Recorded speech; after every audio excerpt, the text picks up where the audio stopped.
Ano kasi? Summer, didiretsuhin na kita. Hindi ko na itutuloy yung panliligaw ko sa'yo. Ha? But why? Kasi, hindi ba galit sa akin ang parents mo?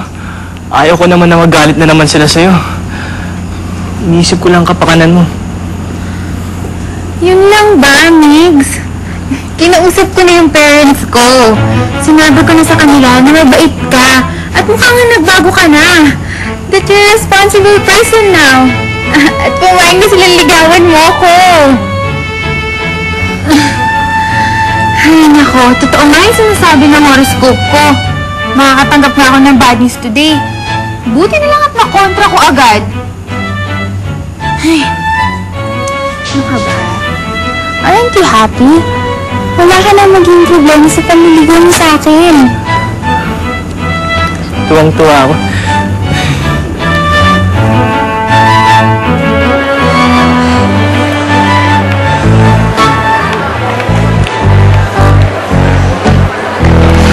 Dito pa lang. Sir Tomas Almante, mag-usap nga tayo.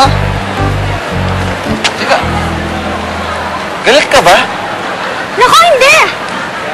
Sinabi mo lang naman kay Mix na may gusto ko sa kanya. Napahiya lang naman ako. Lalo pa ngayon na nililigawan na si Summer. Ba't mo nagawa sa akin yun? Galit ka.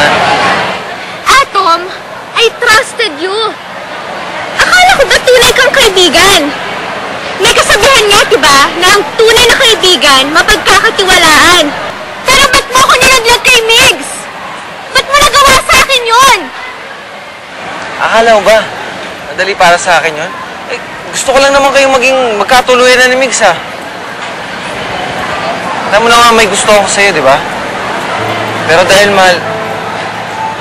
mahalaga ka sa akin, hangad ko kaligayahan niyo. Pero wala ka pa rin karapatan sabihin kay Migs yun! Sige, fine! Sige, next time, di na ako mangingilam sa inyong dalawa.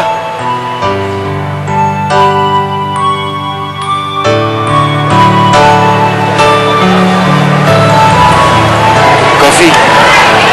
Sorry. Sorry dahil sinabi mo kay Migs yung sikreto ko o sorry dahil sinisigawan-sigawan mo ko. Pareho. Alam mo, tama ka. Hindi ko dapat ginawa yun. Kung gusto mo, kakausapin ko ngayon si Migs. Sasabihin ko na hindi totoo yung sinabi ko. Huwag na. Ayoko magsinungaling ka pa. Besides, nakapag-desisyon na din ako. Ano yun? Na kakalimutan ko na si Migs. I should move on with my life. May famous saying nga, diba na ang hindi ukol, hindi bubukol. Kaya mo naman kaya gawin niya. Kapag may tiyaga, may nilaga. Paano kung sabihin ko sa'yo na ikaw ang gusto niya ligawan at hindi si Summer?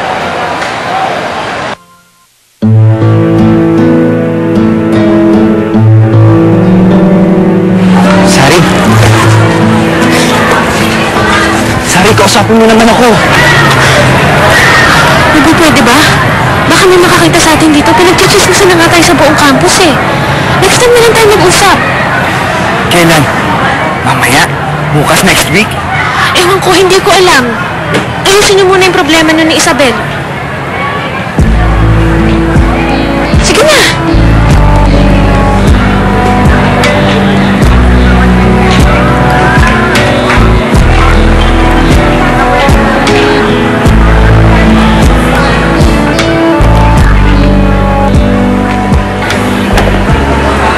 Sorry! Kanina pa kita hinahanap. O ano? Excited ka na bang magproklama bilang freshman rep? Yun ano, naaasar ka ba? Alam ko namang hindi ako mananalo, no?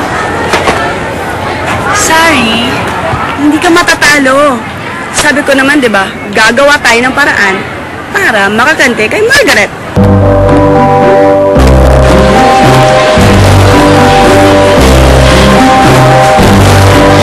Hi, Margaret! Hi! Kamusta naman ang manika mo? naman pala, Margaret Basilio Crispin ang pangalan niya. Siya kasi si Sisa.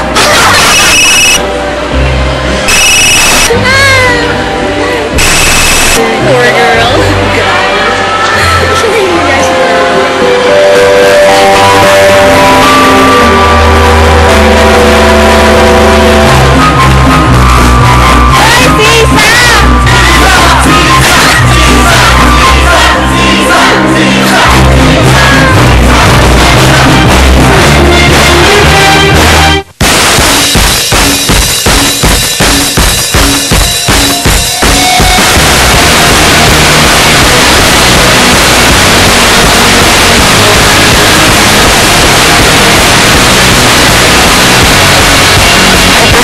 Your first year representative, Sari Manalastas. Okay, sandali. Sari, sila nga pala makakatulong mo sa council.